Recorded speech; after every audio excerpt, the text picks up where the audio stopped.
அஸ்ஸலாம் அலைக்கும் ரஹ்மத்துல்லாஹி வபரகாத்துஹு. கியாமத் நாளின் தொடர்ச்சியை பார்க்கலாம். நபிகள் நாயகம் ஸல்லல்லாஹு அலைஹி வஸல்லம் அவர்கள் முன்னறிப்பு செய்த 10 அடையாளங்களில் யக்ஜூஜ் மக்ஜூஜ் என்னும் கூட்டத்தினரின் வருகையும் ஒன்றாகும். இக்கூட்டத்தினர் பற்றி திருக்குரானிலும் ஹதீஸ்களிலும் பல விவரங்கள் கூறப்பட்டுள்ளன. இக்கூட்டத்தினர் இனிமேல் தான் பிறந்து வருவார்கள் என்பதில்லை. நீண்ட காலமாகவே அவர்கள் இருந்து வருகின்றனர். முடிவில் 2 மலைகளுக்கிடையே உள்ள பகுதியை அவர்கள் அடைந்தபோது அதற்கு அப்பால் எந்த பேச்சையும் புரிந்து கொள்ளாத ஒரு சமூகத்தை கண்டார். துல்கர்னேனே, யக்ஜூஜ் மக்ஜூஜ் என்போர் பூமியில் குழப்பம் விளைவிக்கின்றனர். எங்களுக்கும் அவர்களுக்கும் இடையே ஒரு தடுப்பை நீர் ஏற்படுத்திடவே உமக்கு நாங்கள் வரி தரட்டுமா என்று அவர்கள் செய்கை மூலமாக கேட்டனர்.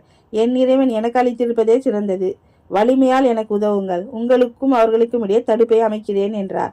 தனது பணியாளர்களிடம் என்னிடம் இரும்பு பாலங்களை கொண்டு வாருங்கள் என்றார். 2 மலைகளுக்கு இடைவெளி மறைந்து மட்டமான போது ஊதுங்கள் என்று கூறி அதை தீயாக ஆக்கினார்.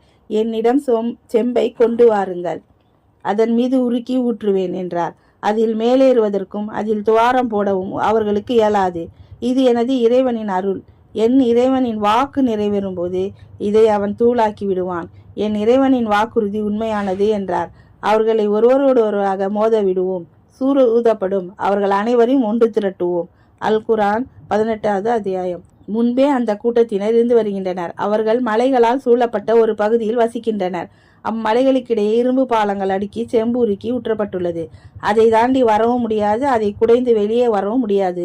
யுக முடிவு நாளின் நெருக்கத்தில் அந்த தடை உடைக்கப்பட்டு அவர்கள் வெளிப்பட்டு வருவார்கள். ஒருவருடன் ஒருவன் முட்டி மோதி கொள்ளும் அளவுக்கு அவர்களின் எண்ணிக்கை பெருமளவில் இருக்கும் என்றெல்லாம் இந்த வசனங்களில் நாம் அறியலாம். இறுதியில் யக்ஜூஜ் மக்ஜூஜ் கூட்டத்தினர் திறந்து விடப்படுவார்கள். உடனே அவர்கள் வெள்ளம் போல் ஒவ்வொரு மேட்டிலிருந்தும் விரைந்து வருவார்கள்.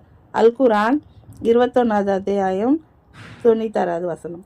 யுகமுடிவு நாளின் நெருக்கத்தில் அவர்களுக்கு வழி திறக்கப்படும் என்பது இந்த வசனம் அறிவிக்கின்றது. இன்ஷா அல்லாஹ் இதன் தொடர்ச்சியை அடுத்த தொடரில் பார்க்கலாம். ஜஸாக்கல்லாஹ் கைர்.